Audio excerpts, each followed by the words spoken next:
Осыдан 1,5 ғасыр бұрын Ресейдің боданында болған қазақтардың ата-бабалары мекендеген Шығыс Түркістан аймағы олардың ықтиярынсыз Ресей мемлекеті тарапынан Қытаймен өзара саудаланып 1860 жылғы Пекин, 1864 жылғы Шәуешек, 1881 жылғы Петербург келісімдері бойынша заңдастырылды. Ал 1864 жылы қазан айының 7-сі күні Ресей мен Қытай арасында Шәуешек келісімі, қазіргі Қазақ-Қытай шекара сызығының тартылып белгілеуінің негізі болды. Бұл келісім шарты кезінде ресейлік тарихшы ғалым Владимир Моисеев 1864 жылғы Шәуешек келісімі орыс дипломатиясының ірі табысы деп бағалады. Бұл келісім Ресей империясының шығыс шекарасы мен Қытайдың батыс шекарасы жөнінде алғаш жасалған 1860 жылғы Пекин келісімінен бастап алып, 1869 жылы Қобда хаттамасына, 1870 жылы Тарбағатай демаркациялық хаттамасына және 1881 жылы Петербург келісіміне ұласты. Петербург шарты 1881 жылы Ресей мен Қытайдың Іле аймағындағы шекара мәселесін айқындауға арналған келісімі. Қытайдағы мұсылмандар көтерілісінің қол астындағы ұлт аймақтарына қанат жаюынан сескенген Ресей 1871 жылы қазақ жеріне жақын Іле аймағын басып алды. Қытай Шыңжаңдағы көтерілісті басқаннан кейін Ресейге Ілені қайтару туралы талап қойды. Екі ел арасындағы ұзаққа созылған дипломатиялық келіссөздерден кейін 1881 жылы 12 ақпанда екі жақ Петербург шартына қол қойды. Келісім бойынша орыс әскерлері басып алған Іле аймағы Қытай үкіметінің билігіне қайтарылды. Тек Цин үкіметінің билігінде қалғысы келмейтіндерді орналастыру үшін деген желеумен Ресей Іленің батыс бөлігін иемденді.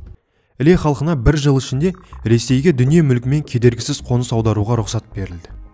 Екі мемлекеттің Іле аймағындағы шекарасы Бейжіңтаудан басталып, Қорғас өзенін бойлай, оның Ілеге құяр тұсына дейін созылып, одан қазіргі Алматы облысындағы Көлжат ауылының шығысын орап өтіп, оңтүстікке қарай Ұзын Қаратауға дейін, ал қалған жері 1884 жылғы Шәуешек келісімде көрсетілген сызықпен өтетін болды.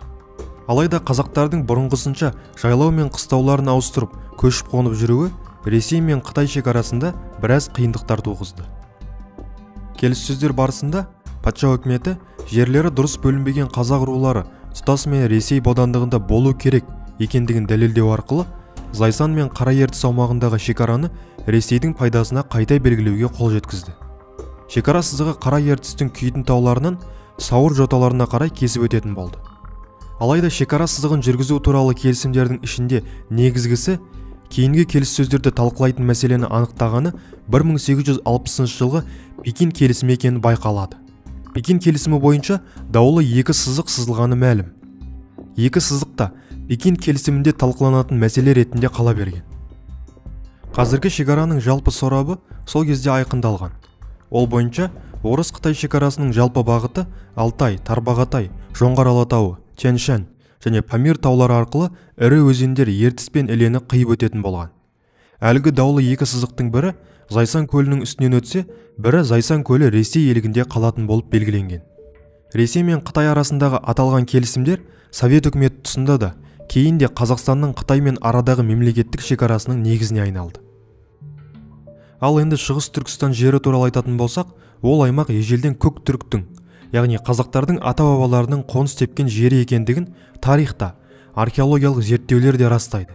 Тіпті қазақтардың ата-бабалары қоныстанған жер екендігін қазіргі Шығыс Түркістанның қожасы Қытай тарихында жоққа шығара алмайды. Шығыс Түркістан жері қазір Қытай мемлекетінің жері болып саналып, оған Шинжияң, жаңа жер, жаңа өлке атауы берілген. Солтүстігі мен солтүстік шығысында Алтай, батысында Тәңір тауы, оңтүстігінде әйгілі Такламакан шөлі мен Кунлун тауларын алып жатыр. Қытайдың батыс солтүстік бөлігінде территориясының 6-дан 1 бөлігін құрайтын өлкелік көп ұлтты елді мекен. Солардың ішіндегі қазақ көп шоғырланған Алтай, Тарбағатай, Іле аймақтары географиялық жақтан Шығыс Қазақстан мен Жетісу жерімен шекаралас. Шығыс Түркістан атауы ешқандай саяси мүддеге тәуелсіз географиялық атау ғана. Бұлайша айтқанда, түркі әлеміне тәуелді жердің шығыс қанаты. Ежелден түркілердің өзі билеп төстеген жері. Қытай жылнамалары түркілерді ғұндардың ұрпағы деп атаған. Бастапқы кезде түрк деген сөз түркі тілдес көшпелілердің ішіндегі басқарушы ақсүйек ру өкілдеріне ғана қатысты болды. Содан кейінгі кездерде түрік деген атау саяси мәнге ие болып, олардың қол астында болған өзге тайпалар да атала бастады. Дегенмен түрік қағанаты құлағаннан кейінгі түрік ұлыстарын түріктер дегеннен гөрі түркі тілді, түркі нәсілді халықтар деп атау үрдісі қалыптасты. Қазақстан, Қырғызстан, Тәжікстан, Қарақалпақстан, Өзбекстан, Түркменстан түркілері Батыс Түркістан аталса, Шыңжаң жері Шығыс Түркістан аталды. Ал Түркістан атауының ресми қалыптасуына келсек, Жунго Шыңжаңның тарихы және қазіргі жағдай деген кітапта былай түсіндіріледі. Түркістан деген сөз жағрапиялық атау. Ол түркілер мекені деген ұғымды білдіреді. Бұл түрік қағанаты жойылғаннан кейін ішінара жағрапиялық шығармаларда қолданылатын ұғым. Жаңа эраның 9 ғасырының 11 ғасырына дейінгі аралықта арабтардың жағрапиялық шығармаларында Орта Азиядағы Сырдарияның солтүстігіндегі Бенгалдың шығысындағы өңірлер Түркістан деп аталды. Түркістан деген жағрапиялық атаудың қайтадан аталуы 19 ғасырдың бас шенінде капиталистік белді елдердің Орта Азия өңіріндегі отар жерлерінің іргесін кеңейтуінің туындысы еді. 1805 жылы ресейлік Жимаковский баяндамасында Орта Азиядағы аудандарды және Қытайдағы Шыңжаңның оңтүстігіндегі Тарым ойпатын Шығыс Түркістан немесе Қытай Түркістан деп атады. Өйткені осы екі жердегі тарих, тіл, ғұрып әдет жақтағы айырмашылықтарды және саяси жақтағы ұқсастығы ескерілген еді. Ресей мен Қытай арасындағы шәуешек келісіміне дейінгі тартыстардың тарихи мәліметтерге қарағанда Жоңғария мен Шығыс Түркістанды жаулап алған Қытай және Орта Азияның құрамына қосып алуды көздеген Ресей арасындағы бәсеке және көп бөлігі қазақ жеріне талас түрінде жүргені аңғарылады. Моисеевтің дерегі бойынша 1861 жылы Қытай жағы Батыс Сібір генерал-губернаторы Дюгамельге шекара жөнінде келіссөз жүргізу үшін шәуешекке Ресей дипломаттарын жіберуді ұсынған. Сол жылы тамыздың 15 күні шәуешекте кездескен екі жақ 1862 жылы маусымның 29-нан бастап ресми келіссөз бастау жөнінде уағдаласқан. Осы уағдадан соң екі жақ та келешек шекара маңындағы әскери жасақтарын күшейтіп қарауыл қоюға кіріскен. Ресейлік зерттеуші Шыңжаң билігі шекара өту мүмкін тұстарға Қытай тіліндегі жазулары бар тастар көміп белгі қоя бастады. Ол жерлерді мекендеп отырған қазақтарды Ресейге қарсы шығуға шақырды деп жазады.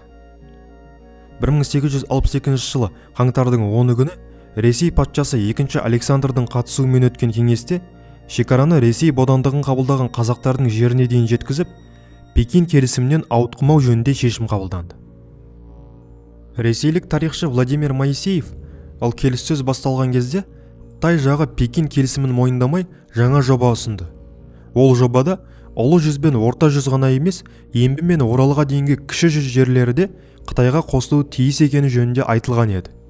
Цин өкілдері Боғдыханның бодандары қазақ пен қырғыз әуелден-ақ Қытайға тиесілі екенін мәлімдеді деп жазады. Келіссөз тұйыққа тірелген соң, Ресей жағы Ұлы жүз қазақтары мен қырғыз жерін тезірек отарлауға кірісті. 1860 жылы қазан айында өткен Ұзынағаш шайқасында Қоқан хандығының 15 мыңдық жасағын жеңген Колпаковскийдің әскері 1862 жылы Қоқанның тағы бір бекінісі Пішпекті алды.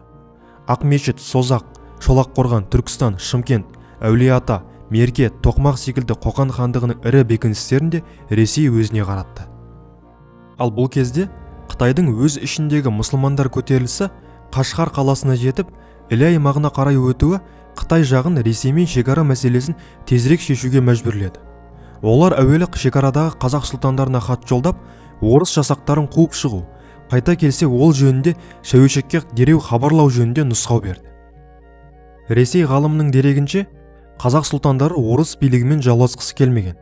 Тарихи деректерге қарағанда, 1863 жылы Ресей мен Қытай әскері бірнеше рет қақтығысқан. Сол жылы тамыздың 22 күні Верныйға келген Дюгамель Ресей әскери министрі Милютинге шекара мәселесі қозғалғалы Қытай жағы ақылға сыймайтын талаптар қойып, Пекин трактатын, яғни Пекин келісімін жоққа шығарумен шұғылданып жатыр деп хат жазған. Бірақ 1864 жылы шілденің 30-ы батыс аймағында мұсылман халықтардың толуына байланысты Қытай жағы Ресей талаптарына мойынсұнатынын білдіріп, қазан айында шәуешек келісіміне қол қойған. Орталық Азия аймағындағы халықаралық қатынастар маманы ресейлік тарихшы Борис Куревич шәуешек келісіміне берген бағасында 1864 жылғы шәуешек келісімі орыс дипломатиясының ірі табысы болды. Орталық Азияда қалыптасқан жағдайды біржолата бекітті. Алтай мен Күршімнің бай өлкесі, балығы симай жатқан Зайсан көлі, Тарбағатай, Алатау, Тянь-Шаньның тамаша жерлері Ресейге өтті деп жазған. Кейбір тарихшылар шекараны бөліске салуда екі мемлекеттің әскери қуаты басты рөл атқарғанын, Қытайдың әскери күші өзінен мығым Ресей талаптарына амалсыз көнгенін айтады. Шекараны қандай негізде белгілеу қажет дегенде, Қытай тарапы жоңғарлар Қытайға тәуелді болған ел, сондықтан жоңғарлардың барған жерлері Қытайдың аумағы болады деп талап қойған. Алайда шәуешек келісімі жасалғанымен, шекараны демаркациялау шаралары 1917 жылғы төңкерістен кейін большевиктер тұсында ғана жүзеге асырыла бастаған, бірақ толық аяқталмаған екен. Келісім жасауын жасағанымен, Қытай жағы Ресей өзінің әскери күшіне сүйеніп, бізге зорлықпен қол қойдырды деген пікірінен қайтпайды. Қытайдың бұл дауы Совет үкіметі тұсында да жалғасады, бірақ Совет үкіметі оны мойындамайды. Қазақстан тәуелсіздік алғаннан кейін 1994 жылы Қытаймен арадағы мемлекеттік шекара туралы келісім жасасты. Мұнан кейін де Қытаймен шекараны анықтау процесіне байланысты қоғамда түрлі қарама-қайшы ойлар күні бүгінге дейін анықталмай келеді. Бүгінгі таңда Қытайдың Шыңжаң автономиялық ауданындағы өздерінің ата-баба жерлерінде өмір сүріп жатқан 1,5 миллион, енді бір деректерде 3 миллион қазаққа қатысты бұрынғы ымыралы саясат соңғы жылдары күрт өзгеріп, біздің қандастарымызды жедел түрде қытайландырып, жұтып қою мақсатындағы жаппай қудалау, қуғын-сүргін, геноцид саясаты жүзеге асырылып жатқаны дәлелденіп отыр.